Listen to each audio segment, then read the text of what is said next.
everybody. I'd like to call to order the Farmington Board of Education meeting for Monday, June 4th. If we can please rise and recite the Pledge of Allegiance. I pledge allegiance to the flag of the United States of America and to the republic for which it stands, one nation, under God, indivisible, with liberty and justice for all.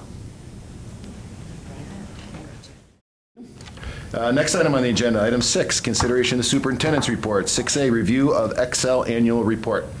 So each year, Excel provides an annual report to the Board of Education, really to give you an overview of the school year. Kim Wynn and Brian Zerio, the coordinator of Excel, are here to provide just an overview of the report and answer any questions you might have. So Brian, welcome to the board table.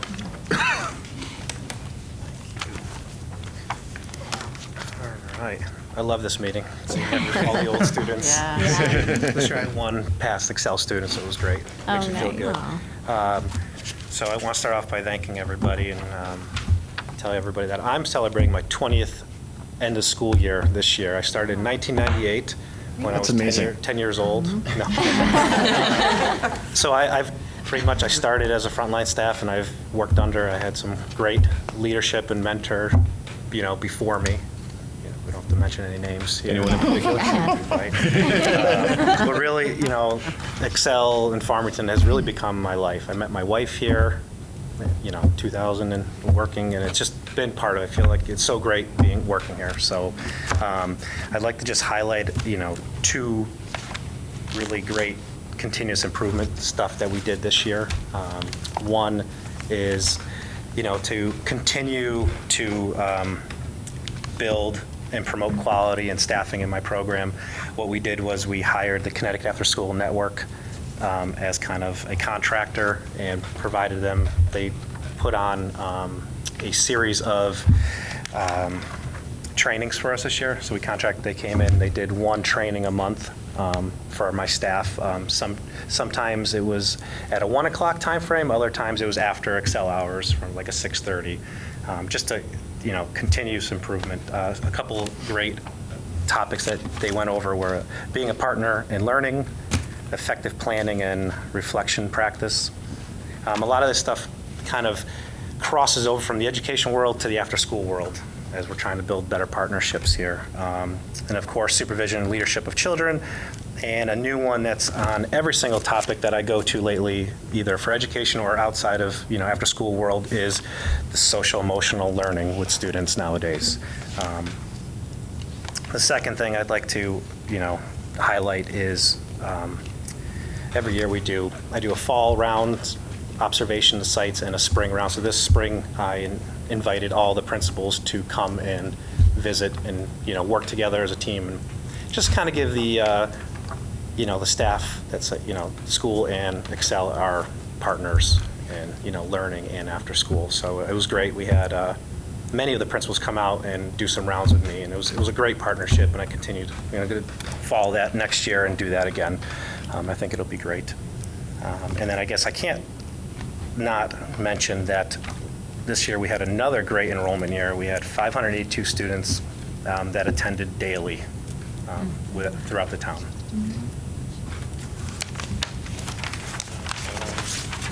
I don't know if everyone has the report here that kind of highlights, goes over staff we have. We have 74 staff.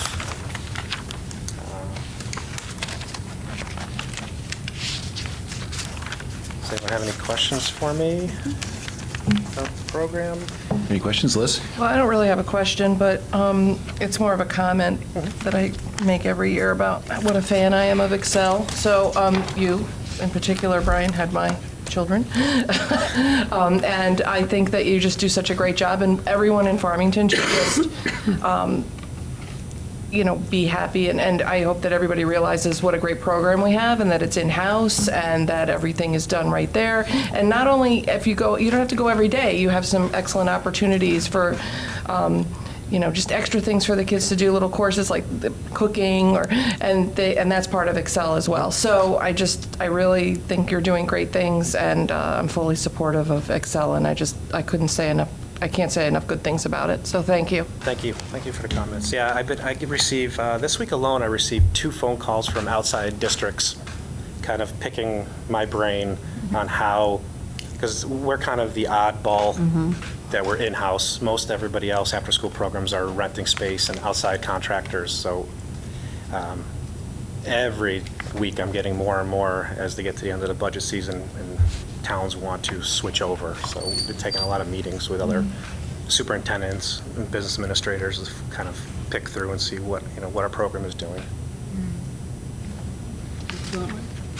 What are the opportunities for space expansion, though? Because you're turning families away right now, right? We are preschool.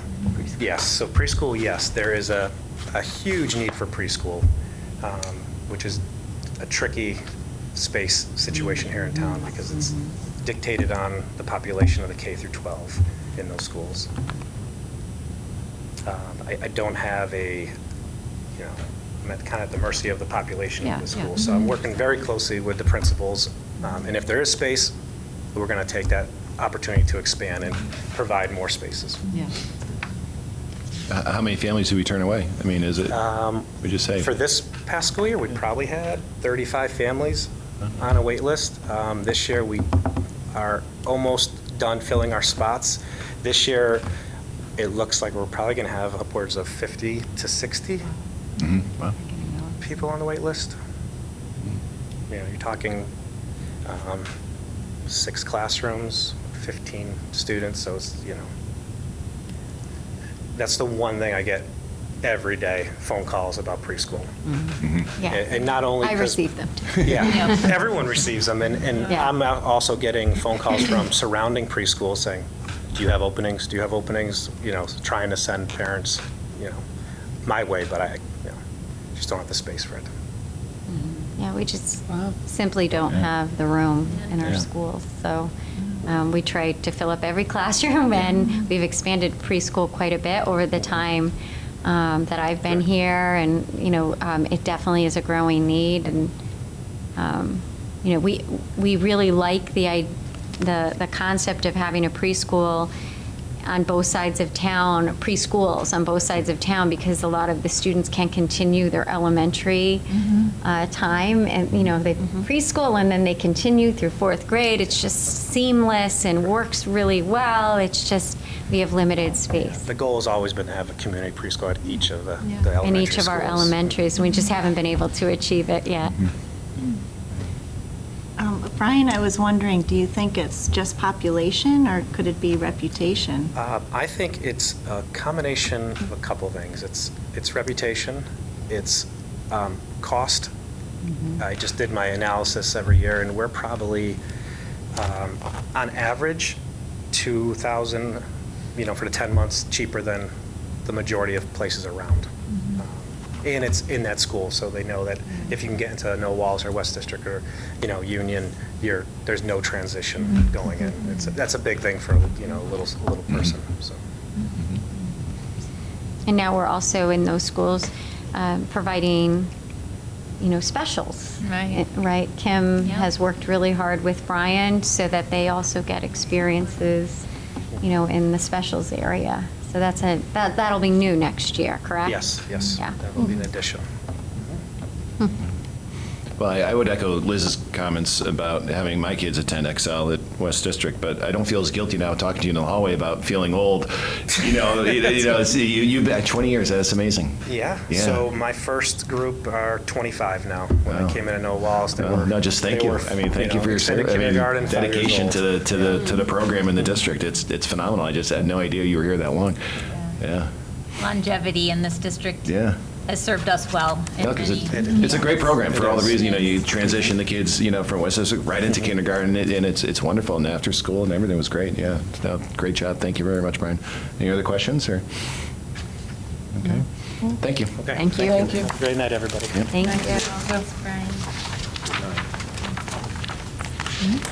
Okay, next item on the agenda, 6B, review of continuing education annual report. So this is another report. It's always a very impressive report provided to the board, and I know Kim and Vince are here to maybe highlight a couple things, answer any questions. When I, 9 years ago when I arrived, I was coming from a district that was really struggling with continuing education, really having a difficult time creating a self-sustaining program. And then I arrive here and it's this amazing program that's doing really well. And I thought, how are you doing that? But we have such a creative person in Lori Wireback. I mean, she just is constantly collaborating with other communities. What does the community need? What can we offer? And very similar to Brian, they're just incredibly creative and innovative individuals that, bring people together to provide exemplary programming here. So I don't know, Kim, if you want to say anything. I don't think we were going to highlight anything in particular, but I agree with Kathy. Lori is the person who other districts come to and turn to for good ideas and possibilities. And some of our programs are actually held in other schools because we serve in a collaborative role. But Lori holds very high expectations. She's not just about turning out more and more programs. She's also about quality. And she and I have spoken regularly about how she's continuously supervising the teachers of these programs and carefully monitoring that their instruction is meeting high standards, and she collects feedback from the community and uses that to determine what other needs and interests are out there. And she'll try something, and if it doesn't, quite meet the needs, she'll try something new. But yeah, I agree. She's so creative and always helpful as we think about, how else can we engage people at all ages in this program. So it's very impressive. Questions, Vince? I'll just throw in a couple of things that both excel and continue ed from maybe just a little bit of a different perspective. Brian is a board member with the Connecticut After School Network. Lori is the case treasurer and executive board member. And both of them, lots of folks come to Farmington to talk to them about, to Kathy's point, improving the adult education in another community. Running a specific type of after-school program, like starting up some of the things that Brian's doing right now with film festival stuff with the kids. It's just really cool, fun stuff. And but that brings in attention from a lot of other school districts and towns. So that's really neat about those two. And then the other thing is, both of them are their funds are doing fantastic, and it's participant fee-based programming. Yes, there is a small state grant that goes to the adult education fund, but for running some very important programs, mandated programs. But the majority of the funds in Lori's programming area and in all of Brian's area are participant fee-based programming, and they're thriving because there is a lot of trust and appreciation of the programs by residents in Farmington, frankly, for such high participation. And in Lori's case, too, residents of Avon, Burlington, Arlington especially, because those are the districts that are, and Canton, that are closely working, that Lori, frankly, serves as a regional adult education center. And I did promise Lori I was going to say, and the board already had quite a bit of discussion on this. I'm not an expert on the topic, but the collaboration that Lori did with our language department in the Apple, was it the Apple? Oh, absolutely right. Yeah. To help students achieve the seal of biliteracy. Right. Yeah. So that assessment. Yeah, Lori's very proud of that work, and I know the board got a whole discussion on it just a couple meetings ago, but that was an important thing for her this year. All right. Any questions or comments for Kim or Vince? I mean, it's amazing when you sort of see from the spectrum of offerings we have from Excel all the way through. It's just it's always great to be reminded, and also when we get the summer program too. It's amazing to see everything that we have. Now, do we just have this agreement with Avon, Canton, Farmington, or do other can West Hartford join or take? Oh, well, West Hartford has a pretty good, Very good. big Yeah. program. Program. It's some of these other smaller districts that have just chosen to have us administer their mandated adult education. And then in the case of Harwinton Burlington, have us administer their enrichment, because Lori has a specific site at Lewis Mills High School, and there's a lot of details in the report with all the attendance there. I think some school systems just around us are turning to us to be the administrate them. Okay, thank you. Thank you, Vince. Thank you, Kim. Okay, next item on the agenda, 6C, Engage Learning Update. So I hope that I get this all right, because this is a new one for me, the Envirothon. Yes. That FHS competed in. And we won first place in soils, or in second place in the oral presentation. We won third place in aquatics. Overall, we were third. We won third place, and each team prepares a short oral presentation and on a real-life environmental problem, and the team investigates that problem and develops a solution, which is then presented before a panel of experts as part of the field competition. So we're really thrilled that we competed, and we did so well. Is this the first time we've competed? What's that? Is this the first time we've competed? I believe, I've never heard about competing I think they've competed, but yeah, I think this is the first time we've really done so well. Okay. Yeah. All right. Very nice. So very exciting, great picture of our students in the update. We actually Union got a little had video, right, Kathy? We saw a whole video of the day. It was quite exciting. It was. It was. Union has their third annual Bike to School Day, and this is in collaboration with I got the to go. town. It was fantastic. And the whole effort to, have more biking and in the community, so that's very exciting. Yeah. And then West District actually highlighted their presentation to all of you in the Engaged Learning. That was the highlight of their month. Exactly. Highlight of their highlight. That was really nice. Can I just say something about when West District came, I think I don't remember who it was, but a board member asked if they thought that other schools would do it as well. So the other day in my email, I got a newsletter from my son's team at Westwoods, and it was written by students. So they've inspired. So I was very happy to see that, and I was more likely to read it. Yes. I think it's a good selling point to have the students write it. So it was. I just thought I'd report that back. Any additional questions, comments? Okay. Thank you, Kathy. Item 6D, professional appointments, retirements, resignations. See? Nope. Yep, yeah. So, okay. Next item on agenda, 7, unfinished business, 7A, budget impact, budget update. Two items that I'd up under this agenda item. One is the second payment for excess cost came in from the state of Connecticut. So the total payments received, 2 payments, is now $543,206. And we've already applied it to the non-public school tuition, that revenue to the non-public school tuition line.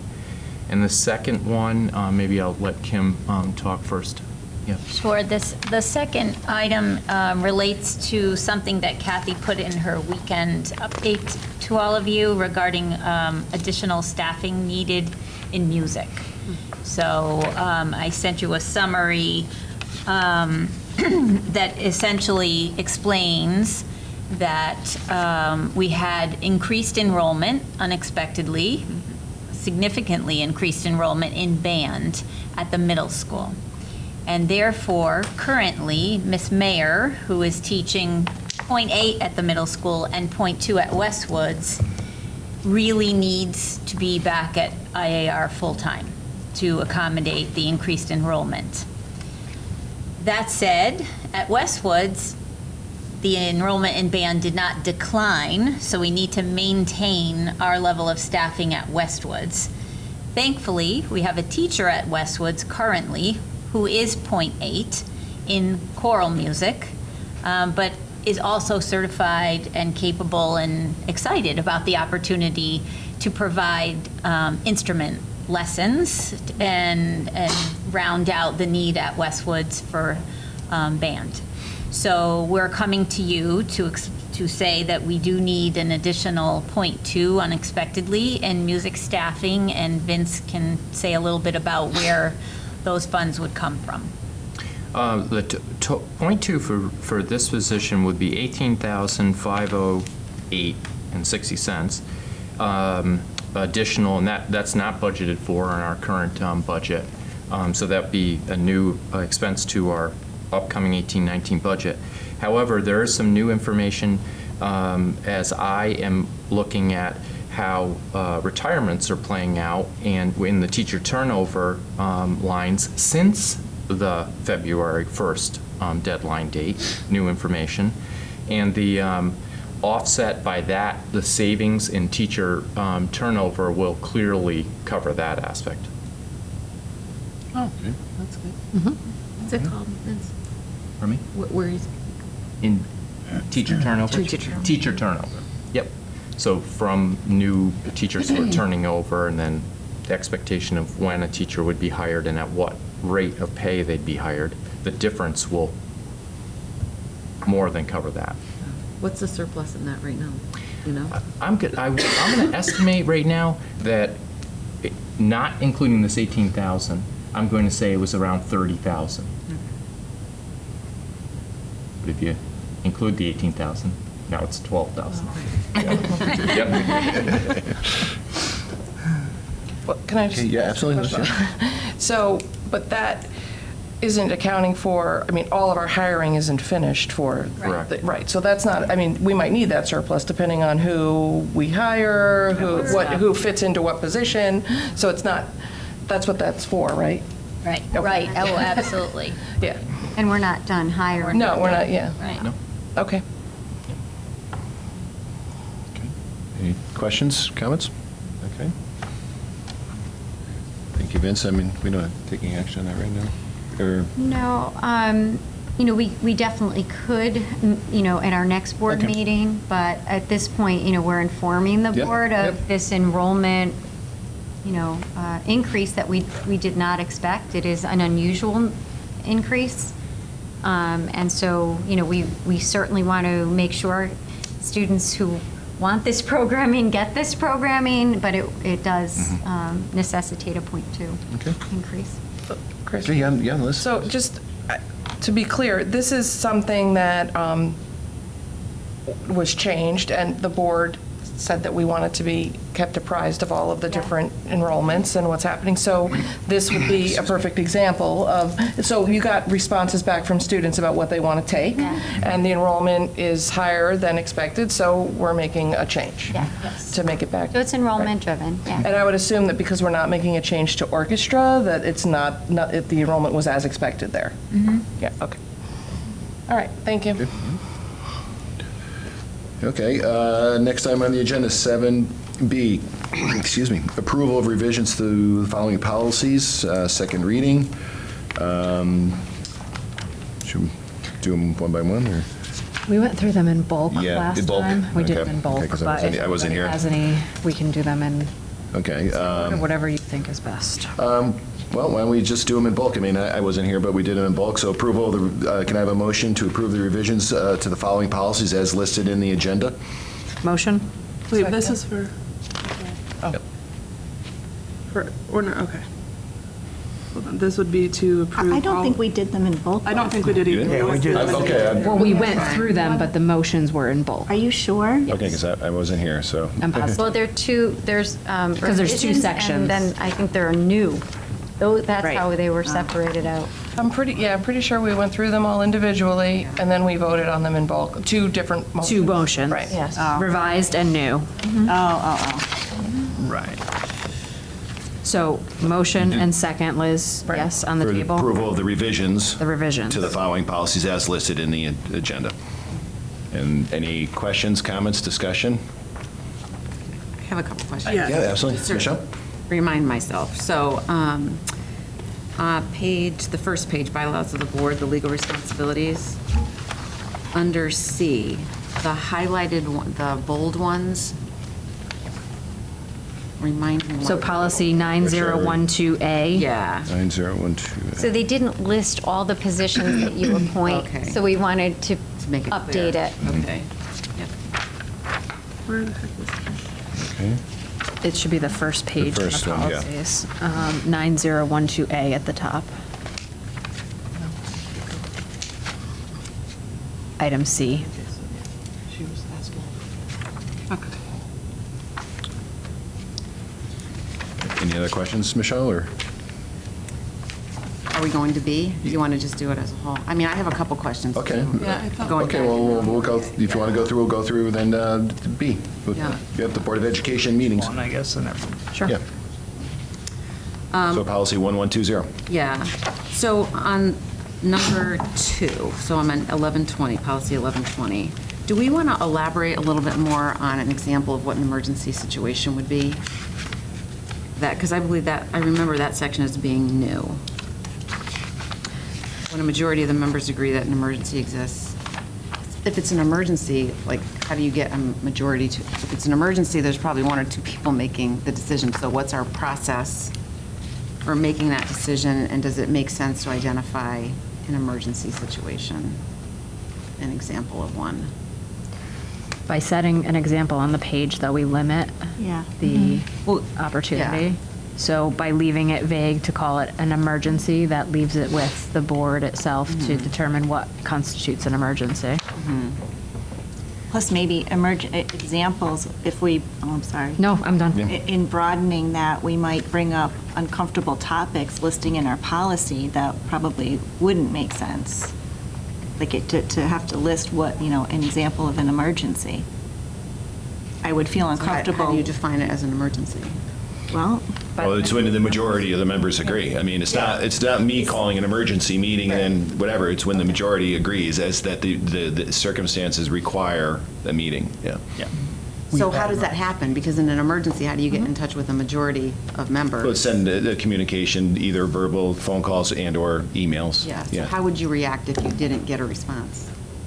Like, that's like an what I'm abstaining thinking. vote. like- It's being an abstaining vote, and if we don't have You the might not- majority of the members agreeing, I mean, we can't hold a meeting. Well, isn't an How do you abstention not- an implied yes? Is that, I don't know.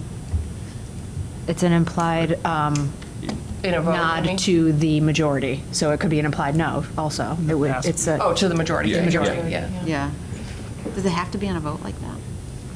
what's the thinking worry? if I'm it's- just, I'm. Oh, I'm not worried Yeah. about it. I'm What's just the saying, worry? I just don't want to lock us into having to try to gain votes to respond to an emergency. Well, I think are you thinking of this as like an emergency, like, No, Like not, that not kind of somebody's emer- going to the hospital, no. no, I mean, because, Really just we have four. correspondence like this all the time, like who can attend this meeting, and then we all respond, right? Right. So, I think that would be the kind of correspondence it is, and then we'd respond. And if you don't respond, that's an abstention. And a lot of times an emergency is because Yeah. there is a Shorter time statutory, period. well, there's a Yeah. statutory time limit to a situation that the board needs to respond to and vote on, right? But I we wouldn't want to list that. Is that right? There could be. I remember, this coming up, and I'm remembering Tom saying it's really up to the board what you define as an emergency, so if you felt that there was an urgency to meet Yeah. because of a I think as long as you have wide quorum variety, for the right, meeting. that is, then that would, but it's more the discretion of the board to say, is this an emergency? Could we wait to post it and then have a special meeting? And typically, a special meeting takes, I think, 24 hours, so it would really have to, I think, be a really urgent, Yeah. significant issue that you couldn't wait, 24 hours to post. Right.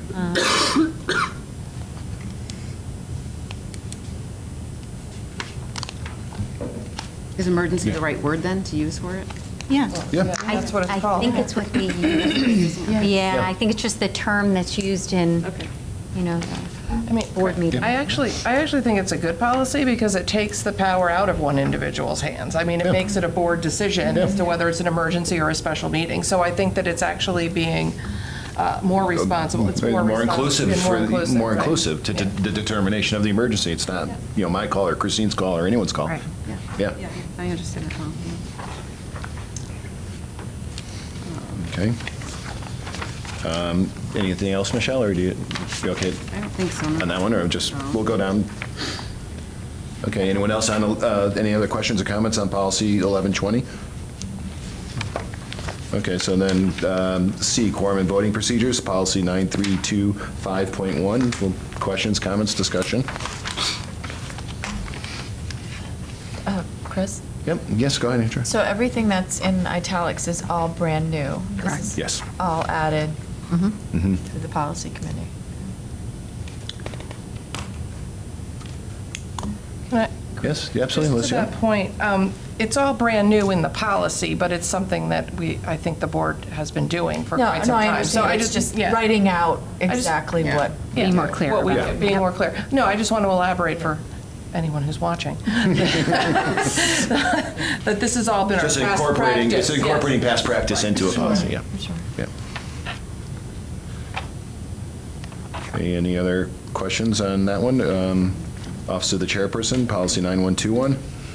I just will say question, that yep. there was a comment the last time about signing legal documents. So I think number 2, we just integrated it to just so that we weren't taking that part away. I think, was it Liz? Liz. It was Liz who made mention of it, so Mary changed it so that it also includes signing of documents. And then I'd have a quick question on number 5 for that one. Can you elaborate a little bit more on the thought process behind 5, just so I understand it a little bit more clearly? So all conversation with council should be directed through the chair. Is that the recommendation of this? Do you mean number Wait, 6? Where are you, 5? I'm on policy 9121. Yep. Number 5. It might have changed because we added another one. Was that from the last meeting? Yeah. Yeah, So we, going off the last the meeting. last meeting, Liz had given a suggestion, so it's been reordered. So I think okay. it's Yeah, now. six. Okay, uh, because you added the Is it legal. 6 now? Yeah. or It's 6. Purposes? Sorry about that. Okay, so number 6, Michelle? Yes. Okay. A question or? Yeah, can you just elaborate on what the protocol would be with that wording?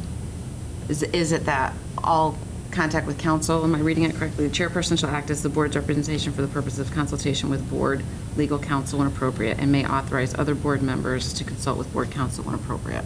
And I'm just trying to understand your question, in terms Well, of, Yeah, just an understanding behind that. Is it that the chairperson is the only contact with council and that it should be funneled? for streamlining the communication process, it comes through me, I'll report to the board, and then it provides for an additional avenue of communication that, I can have other board members authorized to speak with council, but it's, to streamline communications between council and the board. Yeah, and it's recommended. Yeah. To happen that way. Does number 1, quick question, does number 1 need to be adjusted to make an effort that if the chairperson is not at the meeting, the vice chair presides over those meetings, or is that an unnecessary addition?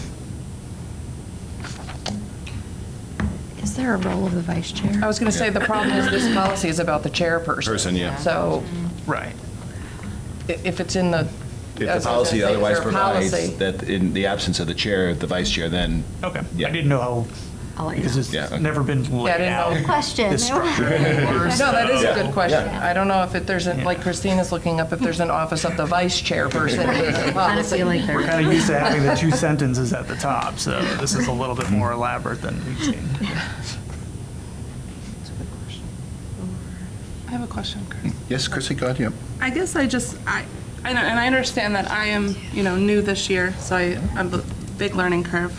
My understanding of when we were electing the chair of the board and just, how everything was done is that the chair of the board, is going to run the meetings and appoints to committees. So I'm just wondering why we're adding so much more, responsibility and power to that, I guess, now, why we're adding so much.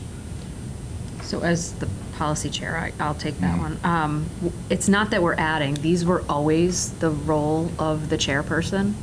Well, is this what the role of the chairperson was? So it wasn't outlined, but this was always the chairperson's duties. So serving as the representative for legal counsel, serving as our spokesperson, having the ability to sign, all of these things, there's nothing in here that we're not part of that role. It, again, is just defining this because when we're looking at the date at the bottom, the initial summary of the office of the chair was that vague.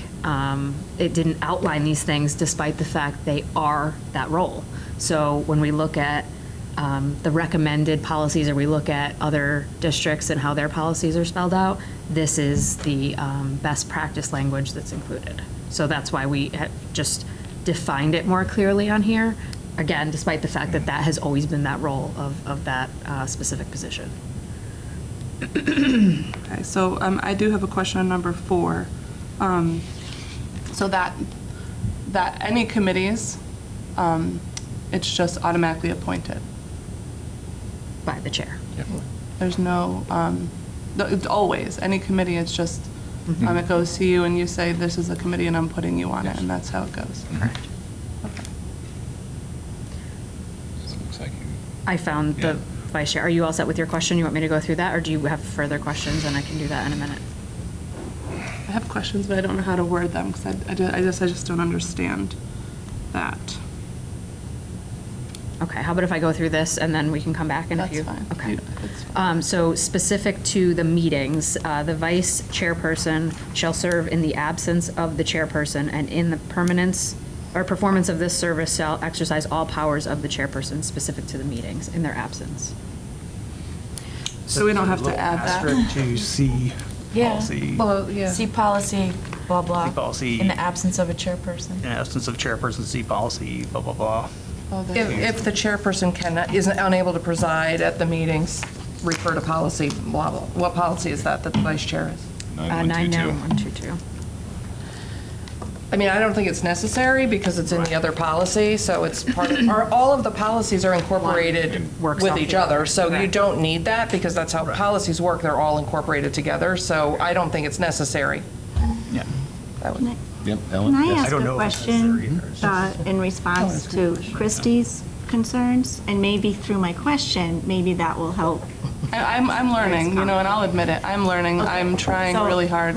Yes, and I'm going to try and help. Thank you, I appreciate it. So if we did not have in our policy that the chairperson was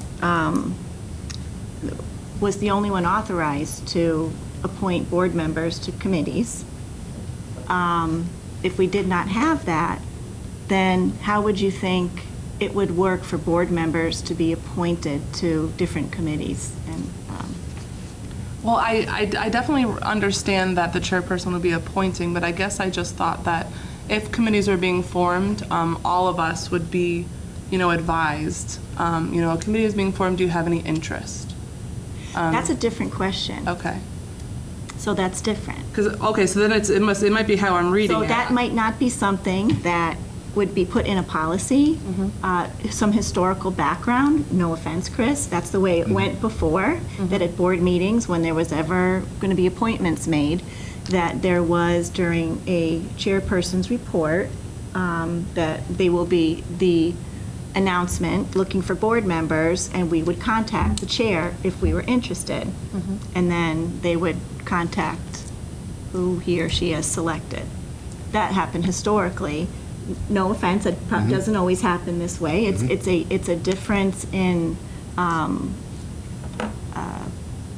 leadership Style. style. Yeah.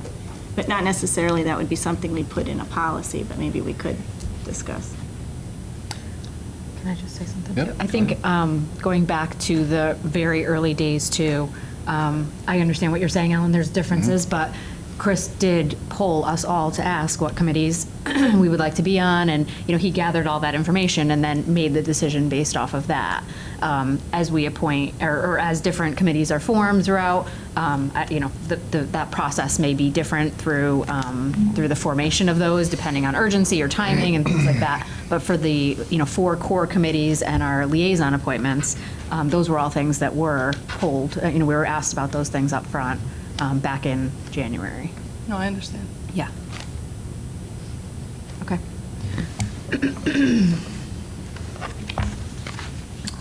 Hey, any other questions yet? Yeah, I just. Michelle, yep. Yeah, I just have a follow-up comment to the one I asked about, which I think was number 6. So I formally understood it that board members had access to counsel and not have to channel it through the chair. So am I misunderstanding that? I mean, In my experience, the chair is always kind of the point person.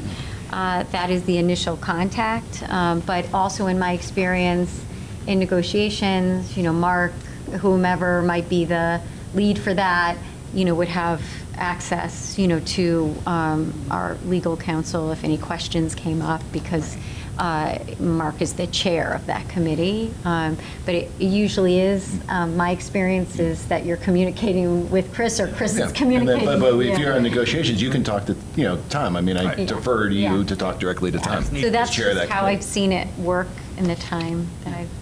We've had situations too where Tom has come in to talk to us as a group. That doesn't mean that we can't individually ask questions of him during that time period, but to actually pick up the phone and call him, that would be something that we would defer to Chris on.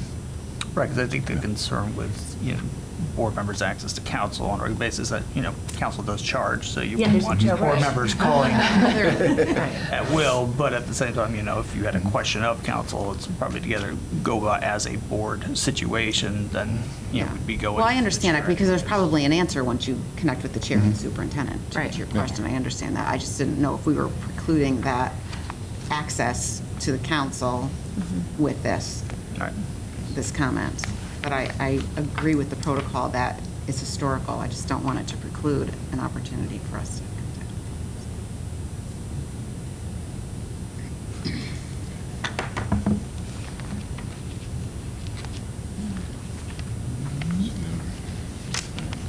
What was that other call? And we'll come back. Okay. Okay, any other questions on 9121? Okay, next one, order of business policy 9325.2. Questions? Yeah. Well, I have a quick comment, Yep. only because I've always felt that 24 hours is not enough time for a posting of agendas and information. And I would think that we could probably discuss that. It's such a short time frame of getting information out. And then is it happening at 10 o'clock at night, or is it happening at? So I've never been a proponent of 24 hours prior to the time with posting information on an agenda or special meeting. So I would like to further discussion on that as well. The postings, is that by, Just statutory. Is it? that's statutory. I mean, I'm assuming that's statutory. I mean, that's not something So we we can't- decided. That's a good answer. Yeah. Yeah. I've just, But I do agree that the longer too we can short. give the public notice, the better. so it's not, it's mandatory within 24 hours, so we can't change it. Yeah. I mean, if we. You could post earlier, I mean. We would always try to post earlier.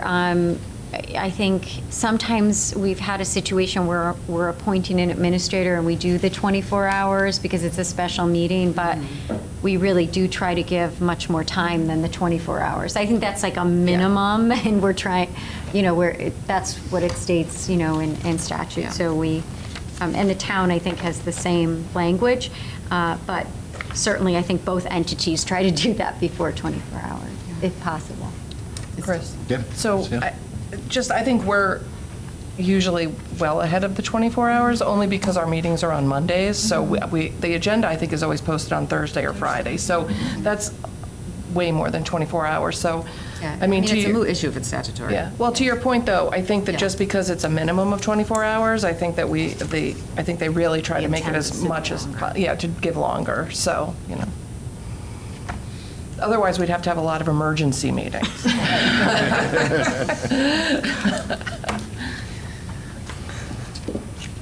Okay, Michelle, any? No. Okay, any other questions on that one? Okay, the organizational chart policy 2120. Any questions or comments on that? There it is. Okay. And meeting conduct policy 9325. Questions, comments?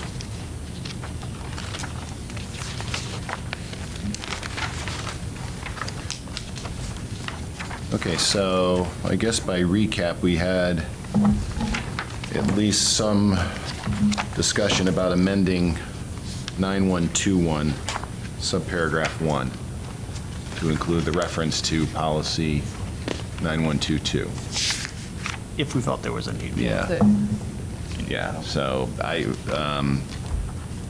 think that, that the policies are read in their totality as a entire document, and that 9122 would be incorporated into that, but and want to take it out separately and vote on that one, or, okay, well, the motion before, on the table is the approval of the revisions to the following policies, second reading, as listed in the agenda. So at this point in time, any other further questions or comments on the motion at the table? Nope. Okay, all right, the motion on the table, all in favor? Aye. Aye. Opposed? No. I'm going to nay. Okay, Yeah. nay. Yes? Can I ask a question? Yes?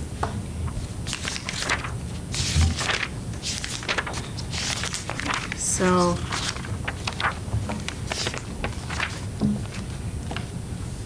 I find this I find it a lot problematic that we are voting on policies of the Board of Education, our legal responsibilities, our roles as board members, meetings, because I have an idea, I guess, of when my colleagues don't agree with these policies, and I don't, and I'll yield to the chair what we should do, because this is very uncomfortable that we are voting on the legal responsibilities of the Board of Education, and we have Michelle and Christy voting no.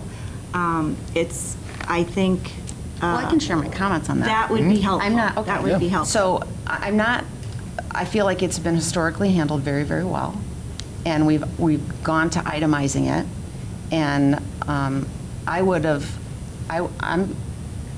I'm pleased that the policy committee went through it, because I think it's a good exercise for all. I'm just not comfortable after a second reading, and I realize that that's protocol as well, that I'm getting my questions answered and I have to vote on it at the second reading, because I just feel like it's always worked historically, and we're putting some new content to it that I'd like to digest it a little bit But more. is and I think that's statutory fair. not the right answer? Yeah, and that was for one of them, for one of them.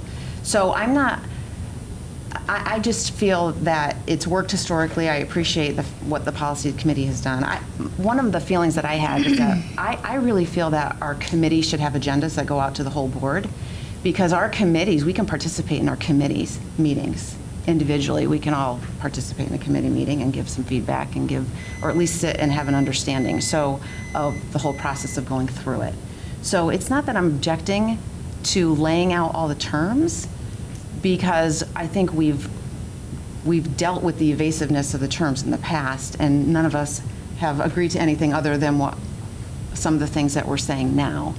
But I think it's really nice I'm going to say no to it just on that point. Can I say I'm not going to, question any of the statutory information that is in there. So, yeah. Okay. As the Christine? policy chair, I just want to make a couple comments, because the entire time I've been on this board, we have had a policy committee that is operating without a chair. So none of this work was able to be done. There was basically the policy committee was functioning on a as-needed basis. When things needed to get done, they were done. So when I was appointed to this role, I took this very seriously, and looking at this looking at some of these dates, they haven't been reviewed since 2000. And so that's unfortunate because I feel like not all of the policies that I reviewed stacks of policies. Not all of them needed adjustment, but when we're looking at best practices and we're looking at districts around us, which I scoured districts around us that are similar to us in size, similar to us in our thought process, and it's a little disheartening to hear that you feel like these, minor adjustments, I'll call them, because I don't think there's anything in here that's earth-shattering, are so offensive that a no vote kind of comes to the table. This was a lot of work. It was a lot of, I said I appreciated the work that you guys meetings done. that we went through on this, again, because we spent so much time without an actual policy committee that was operating proactively, not reactively. So I'll leave it at that. I Do certainly we have a third support reading? No. No. And that's purely. Can I have a question? Yes, Andrea? In reviewing all the policies, and I think you may have mentioned this at the last meeting, were some of the recommendations that were made, were they made by council or reviewed by council? All of these were, right? You brought these all back to Tom? Or- These are mostly, they're from Shipman and Goodwin, so they Okay. come from our council. So these are best practices that our council is recommending? Correct. Correct. Yeah, we just take the Shipman and Goodwin model policies. I do know that Christine did a lot of work at looking at other districts as well. I wouldn't be able to say if there were specifics that came from another. I really. It wasn't about the specifics of them. It was looking at the, the summarization or the more descriptive detail of their policies and things like that. So it wasn't taking their language. It was looking at kind of how they were crafting their policies. And then, like Kathy said, taking Shipman's or taking advice from council where it was needed to make sure that our policy met our needs, not just looked good on paper. And we've come a long way since we transitioned. We used to use the CABE services, and once we learned about Shipman and Goodwin's model policies, it was, not as expensive, number one, and then number two, it comes from the group that represents us on the legal side of things. So it's good to have your policies aligned to that, and so. It's come a long way in the time I've been here updating policies. We update them as legislative changes happen, quickly. So it's worked out really well to use that model policy from Shipman and Goodwin. And they constantly update it, and they send us the updates. So that's really great for us to get that support. Yeah. Well, I didn't understand from the last meeting that they were all recommendations from our council. So From Shipman. I appreciate that discussion. Thank you for opening That that was, discussion. but that was discussed at the last meeting. I didn't Remember? recall, yeah. Okay, Liz, yes? Well, I just want to echo a couple of things that other people have said. So I think that it's one of our jobs as a Board of Education to rely on our committee chairs to do their due diligence. And in this case, I believe that Christine did a very good job at updating policies that needed to be updated and leaving policies alone that she didn't feel, that the committee didn't feel needed to be updated. And she used, council's best practices, council's policies.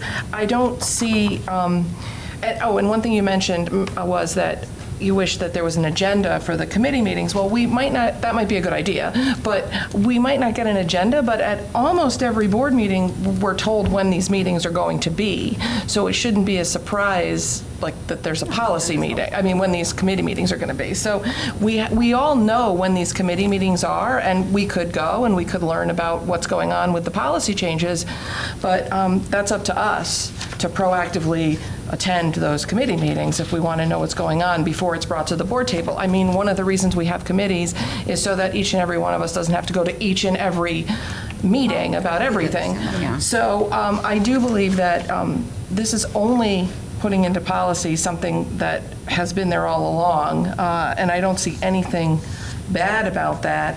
So I guess I understand your hesitation because you don't feel like you had enough time to review it or get the answers you needed, but unfortunately, that's another thing that we have to do in 2 readings.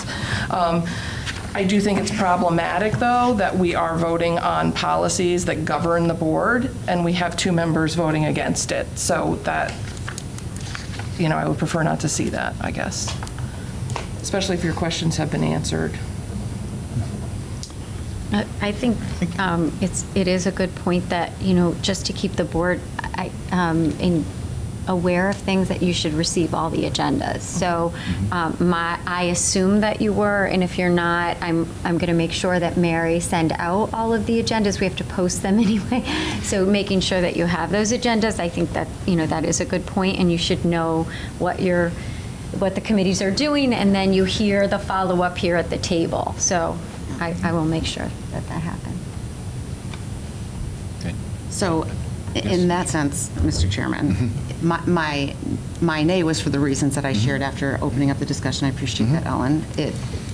I don't know if it's an opportunity to abstain from the vote then, in that case, for my reasons. Well, I mean, We'd have to revote. We have to revote, yeah. After we'll this do- discussion. After this discussion, we'll have okay. Any other questions or comments? Well, we're not, I was hoping there'd be more discussion, like Michelle has shared. I was hoping Christie would share. I think we've already voted, so I don't know what the yeah. point of sharing is at this point. I mean, I think we should just move to the next agenda Well, if there was item. going to be a revote. Do a revote. I don't know if the will be. Well, is there a motion for a revote? Well, or- Michelle kind of asked. I mean, Michelle's asking for it, so we can do we could, Do you want me to make a motion for a revote? I'd like to make a motion to I mean, it's already revote on the passed, so- policies that we. yes, if you want, if you would, Liz, yes. I'll make a motion to, take a revote on the policies that were outlined in 1 through 7 on the agenda. And 7B. Okay. Second. Okay, so now the motion is a revote to approve the revisions of the policies listed in 7B on the agenda. So, all in favor? Aye. Opposed? Abstentions? Abstention. 2 abstentions. Okay. All right. So, that done? Okay. Michelle and Christie. Okay, next item on the agenda, 7C, approval of the following new policy, second reading. Go through them again. The policy 9275. Any specific questions or comments on policy 9275?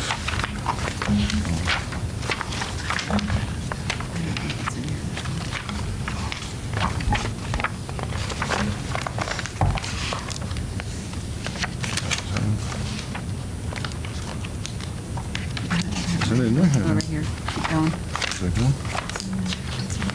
Oh, there's a second one. There it is. Back of that one. I saw that. Okay. Sorry. So, any questions, comments on 9275? Okay. Next one, transaction of business, policy 9015. Any questions, comments? Okay. The motion to approve the following new policies as listed in item 7C of the agenda. All in favor? Aye. Opposed? Abstentions? Back up, we didn't make a motion. We didn't make a Oh, motion. I thought we did. I apologize. We did the motion on the revote, so. Oh, we did the revote. I'm sorry. Yeah, you're right. Thank you. Motion to Thank you. approve the new policies. Yep. Second. Yep. Okay, so, thank you. The motion to approve the following new policies is listed in item 7C of the agenda. All in favor? Aye. Opposed? Abstentions? Okay. Thank you. Too many motions. Okay.